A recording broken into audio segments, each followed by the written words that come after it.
El olor a tierra mojada se mezclaba con el aroma a café recién hecho, entrando en la habitación a través de las contraventanas abiertas. Camila abrió los ojos y oyó los sonidos familiares de la cocina, el crujido del cuchillo sobre la tabla de cortar, el gorgoteo del agua hirviendo, el susurro del papel mientras su madre envolvía los bollos en un paño fino.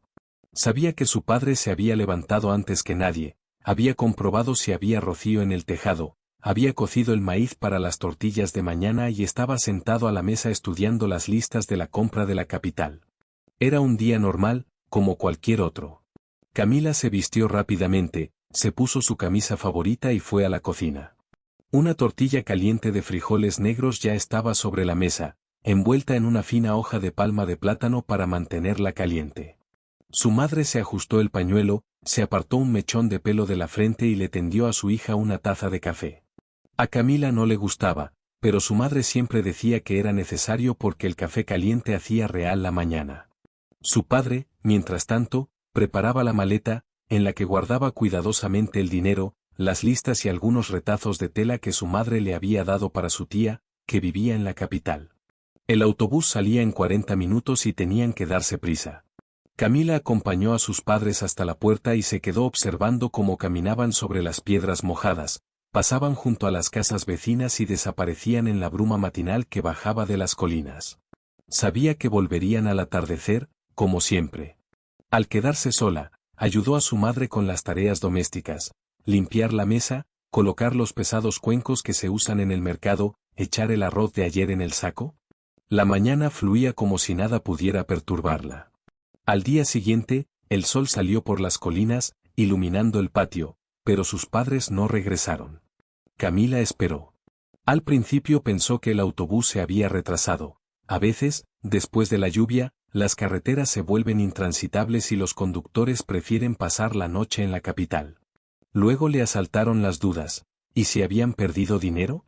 ¿O se habían olvidado de comprar algo importante y tenían que quedarse atrás?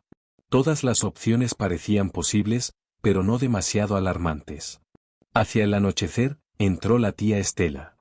Miró a Camila durante largo rato, luego se sentó a su lado y le puso delante un plato de sopa, que ya estaba fría. Camila preguntó qué le pasaba, pero Estela guardó silencio. Una hora más tarde, alguien llamó a la puerta. 2 hombres de uniforme oscuro estaban en el umbral, con el rostro tenso. Uno de ellos se quitó la gorra, le entregó un papel a Estela y dijo algo en voz baja. Camila no pudo oír las palabras, pero vio cómo cambiaba la cara de su tía, cómo apretaba los dedos y se tapaba la boca con la palma de la mano, evitando sollozar. A la mañana siguiente, Camila se enteró de la verdad. El autobús no llegó a la capital. La carretera serpenteaba entre colinas, se hacía más empinada y luego descendía hacia el desfiladero. El conductor perdió el control sobre el asfalto mojado, el autobús se salió de la pista y desapareció en la oscuridad. No hubo supervivientes. A partir de ese día, la vida de Camila cambió. Dejó de despertarse con el olor del café porque no había nadie que se lo hiciera. La casa en la que vivía se convirtió en un extraño, la tía Estela intentaba cuidarla, pero ella también tenía 5 hijos y la boca de más se estaba convirtiendo en un problema. Una semana después, la tía habló por primera vez del orfanato. Al principio, con cautela, como si quisiera saber cómo reaccionaría Camila.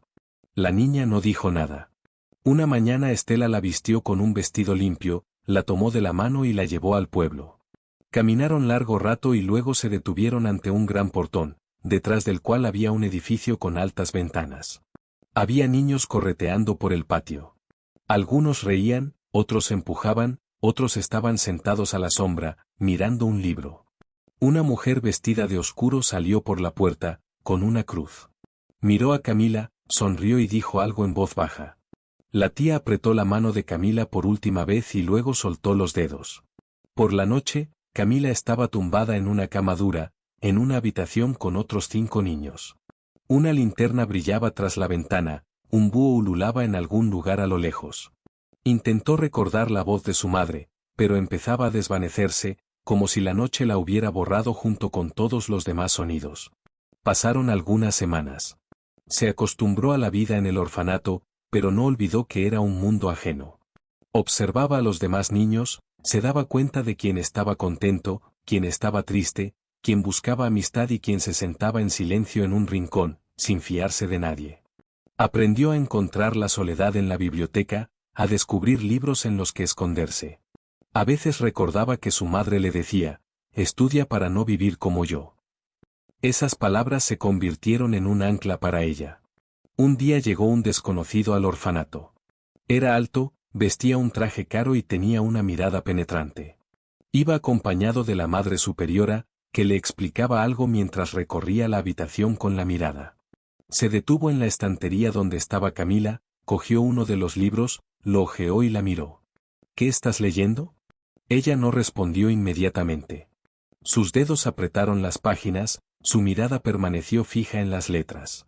Sabía que ese día cambiaría su vida, aunque no supiera cómo. Camila no se dio cuenta inmediatamente de quién era. El hombre vestía de forma diferente a todos los que venían al orfanato. Traje caro, zapatos lustrados, movimientos seguros pero sin prisa. Se comportaba con ligereza, pero su mirada era penetrante, como si estuviera acostumbrado a juzgar a las personas por los detalles y no por las palabras. La abadesa dijo algo, y él asintió, pero su atención se centró en la chica que estaba sentada junto a las estanterías, agarrando un libro de aritmética. Se detuvo junto a ella, cogió el libro de la estantería, lo hojeó, lo miró. Camila tardó varios días en reconocer su nombre. Raúl Mendoza. Era dueño de una cadena de restaurantes en Belmar y pueblos de los alrededores, donaba dinero al orfanato, ayudaba a instalar aulas. Nadie sabía por qué había acudido a la biblioteca aquel día, porque se había quedado allí, porque se había fijado en ella. La abadesa dijo que le gustaba ayudar a los niños con talento. La primera vez se había limitado a dejar una pila de libros nuevos en el orfanato, la segunda se había pasado por el aula y había preguntado cómo iban las clases. La tercera vez que apareció fue un sábado por la tarde, cuando los niños estaban jugando en el patio. Miró a Camila y le preguntó qué estaba leyendo.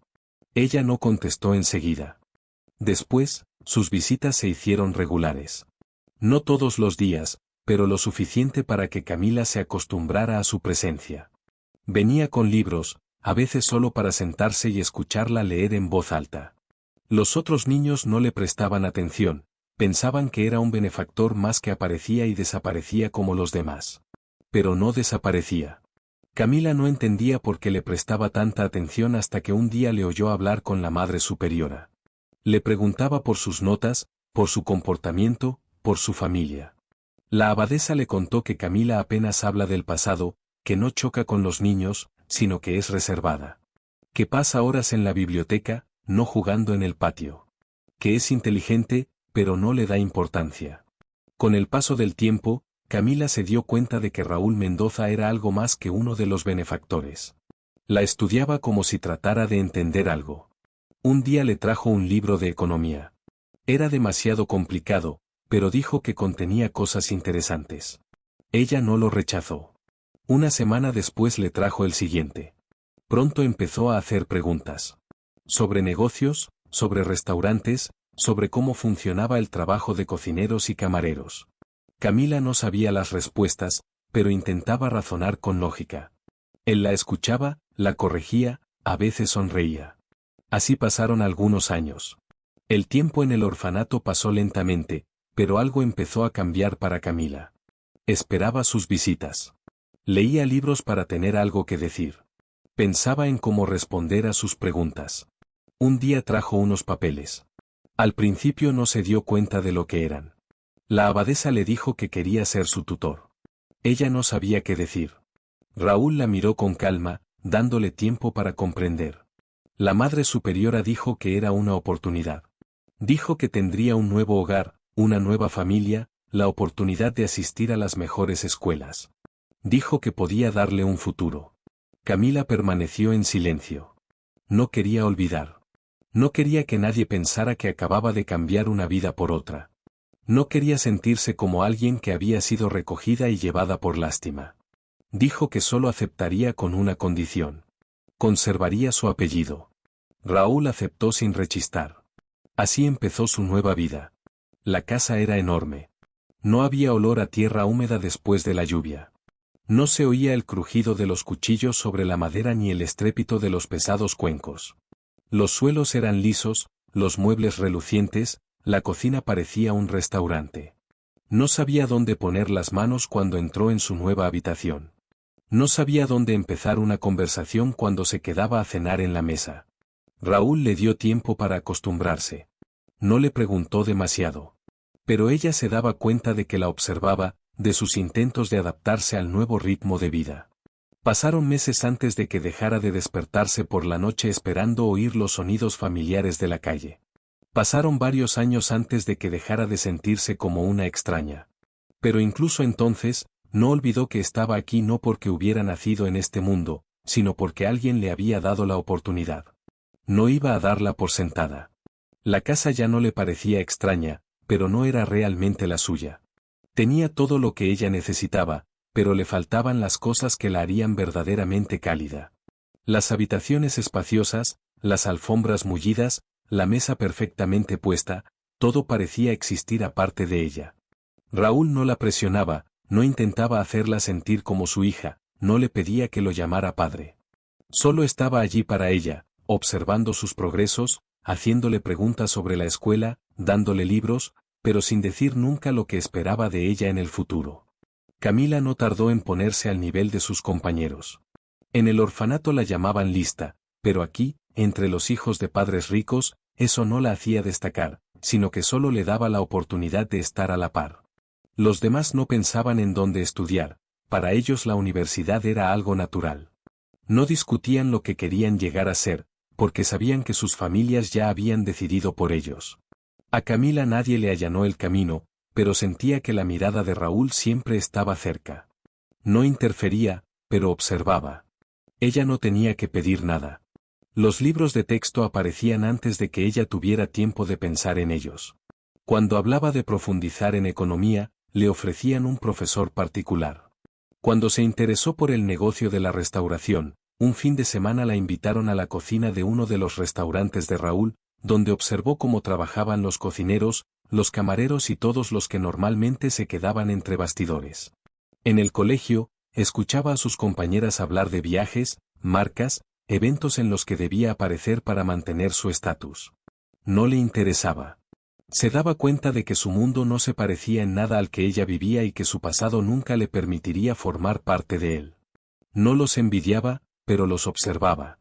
A los 18 años, se graduó en el instituto como una de las mejores de su clase. Le esperaban universidades, becas y oportunidades, pero no tenía prisa. Sabía que estudiar era un paso importante, pero no la convertiría en la persona que quería ser. Le dijo a Raúl que quería entender cómo funcionaban las empresas, no desde fuera, sino desde dentro. Raúl le ofreció un puesto en la empresa, pero ella lo rechazó. No quería empezar en una oficina, no quería ser alguien que ascendía gracias a sus contactos. Quería saber cómo funcionaban las cosas desde abajo. Cuando le dijo que quería trabajar de camarera en uno de los restaurantes, él no respondió de inmediato. La miró, estudiando la expresión de su cara, como si intentara averiguar hasta qué punto hablaba en serio. Él trató de objetar, diciendo que no era su nivel, que debía estudiar, que había otras formas de entender el negocio. Ella insistió. No se lo prohibió, pero le puso una condición: si se ponía demasiado difícil, tenía que decírselo. Ella aceptó, sabiendo que no lo contaría. El papeleo estaba bajo otro nombre para que nadie adivinara quién era. El primer día se puso el uniforme, se recogió el pelo, se abrochó el delantal y entró por la puerta de atrás como todos los demás empleados. Nadie sabía quién era. Nadie esperaba que hiciera otra cosa que su trabajo habitual. La encargada del restaurante, una mujer llamada Verónica, le entregó un turno y le enseñó las tareas.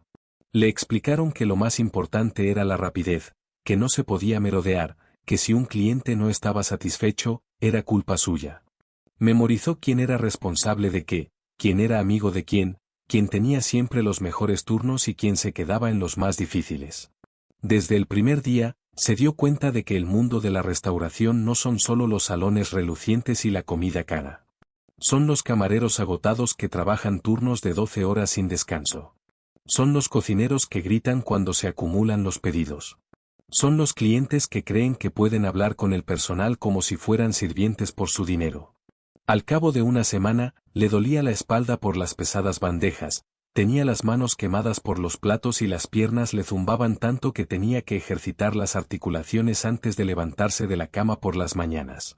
Había visto que a los recién llegados no se les recibía enseguida, que los camareros se pegaban unos a otros, pero durante el primer mes la habían tratado con recelo. Estaba aprendiendo.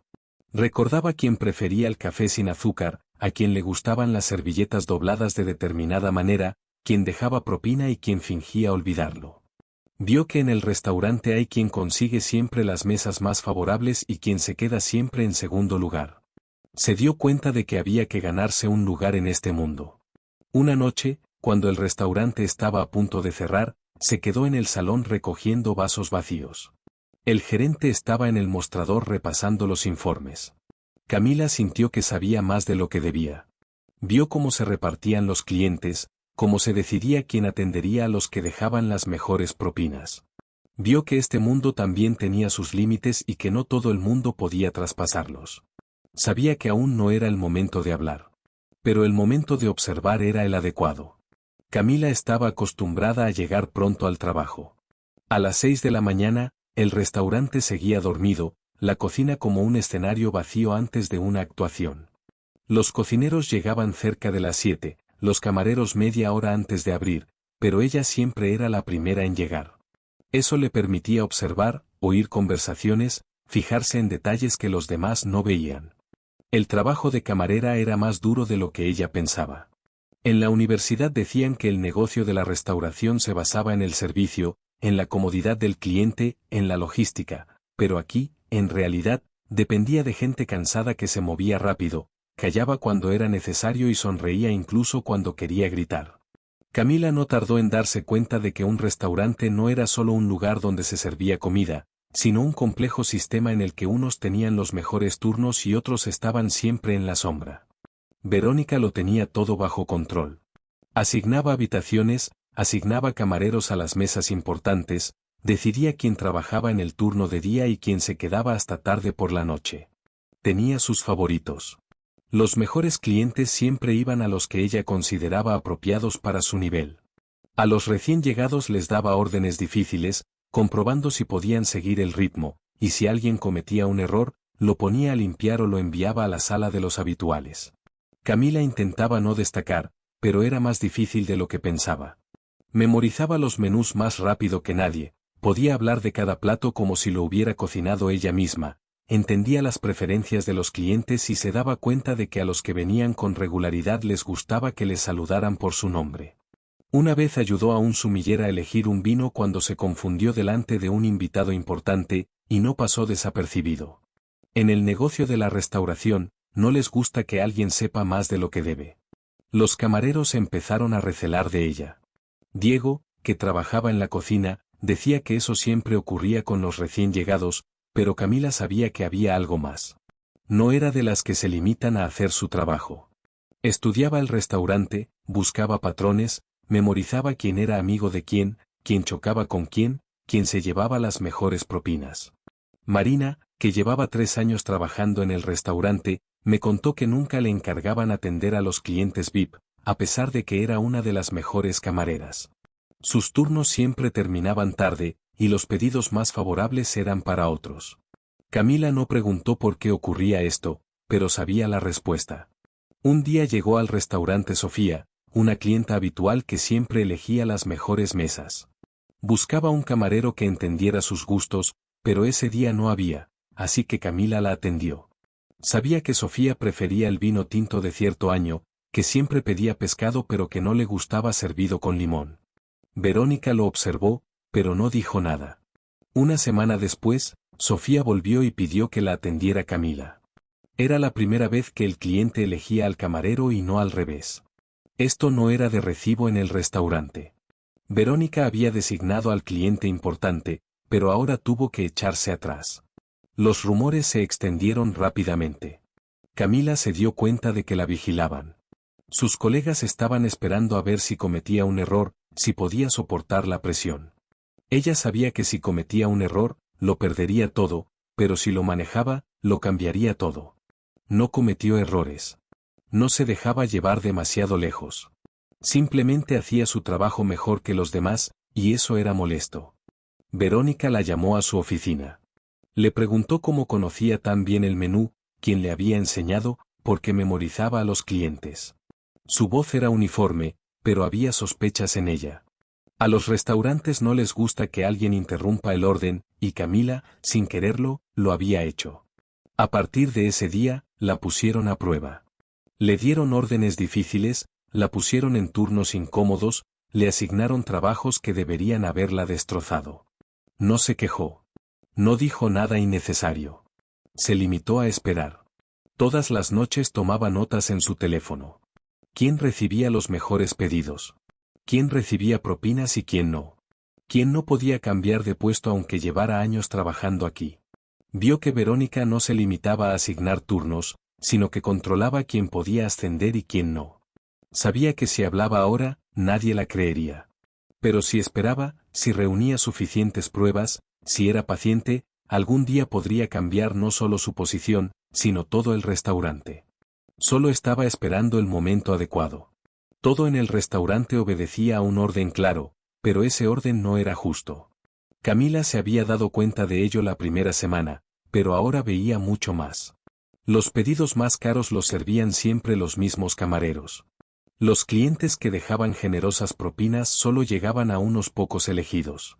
A los recién llegados les tocaban las mesas más difíciles, y sus errores servían de excusa para no darles la oportunidad de ascender. Verónica gestionaba el proceso con discreción pero con firmeza. Camila no se quejó, no intentó discutir. Se limitó a observar y memorizar.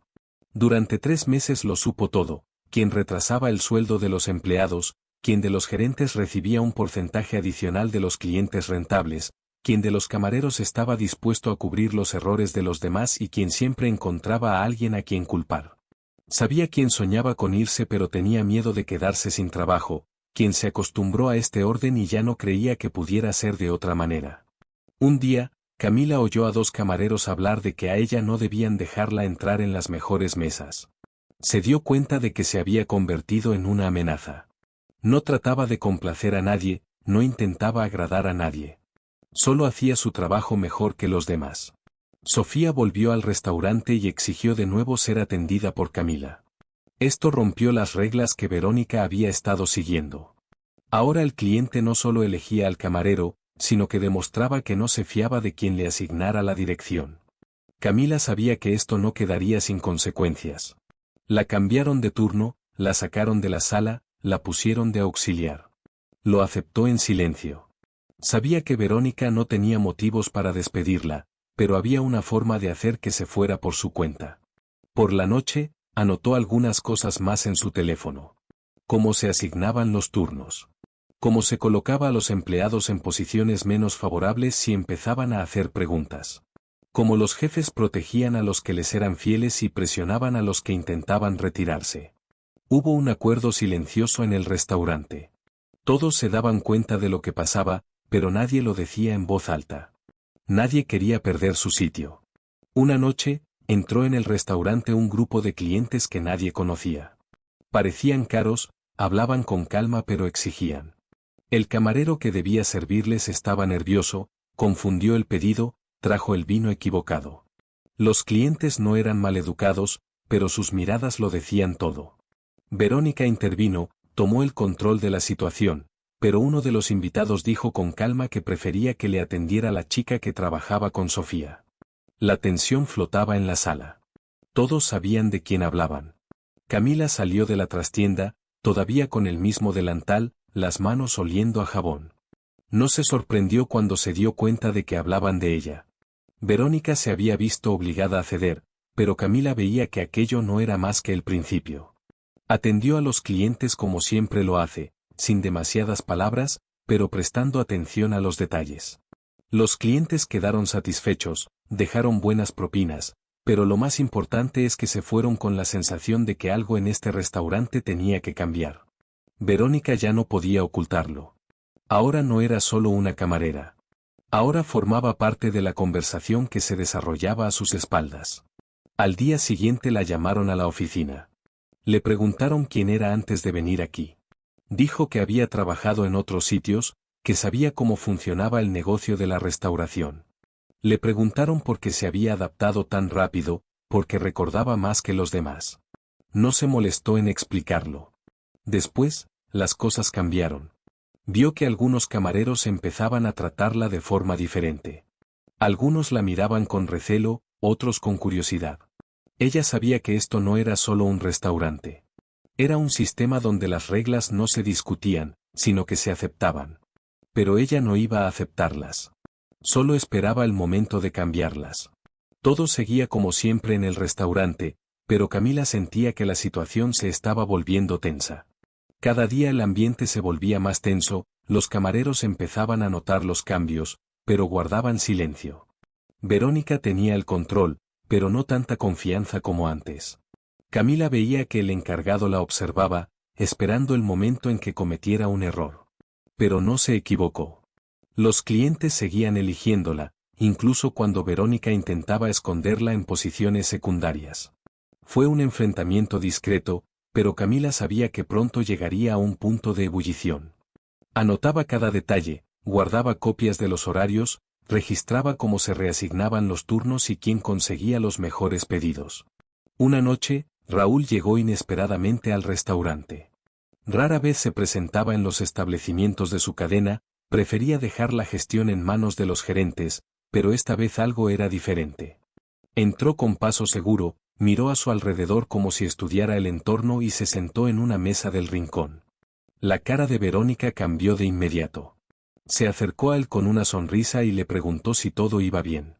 Él asintió, hizo su pedido y dijo que quería observar al personal. Camila no se sorprendió. Sabía que ese momento tenía que llegar.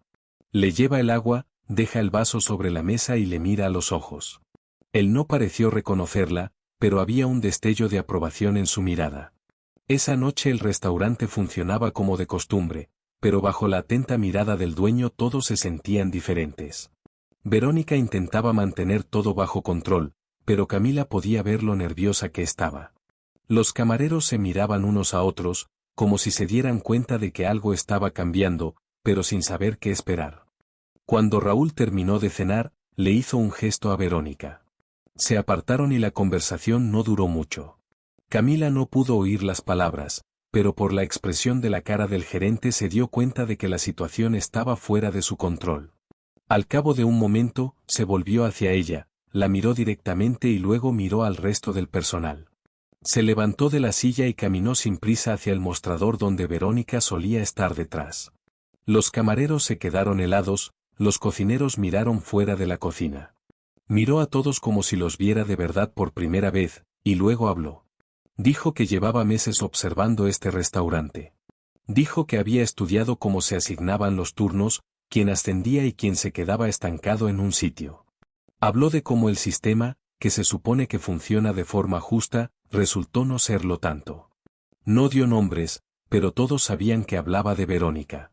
Camila lo miraba y esperaba. Sabía que ese momento llegaría tarde o temprano, pero no sabía cuál sería. Raúl terminó de hablar y se hizo el silencio en el restaurante. Verónica permanecía inmóvil, con los labios apretados, pero la mirada perdida.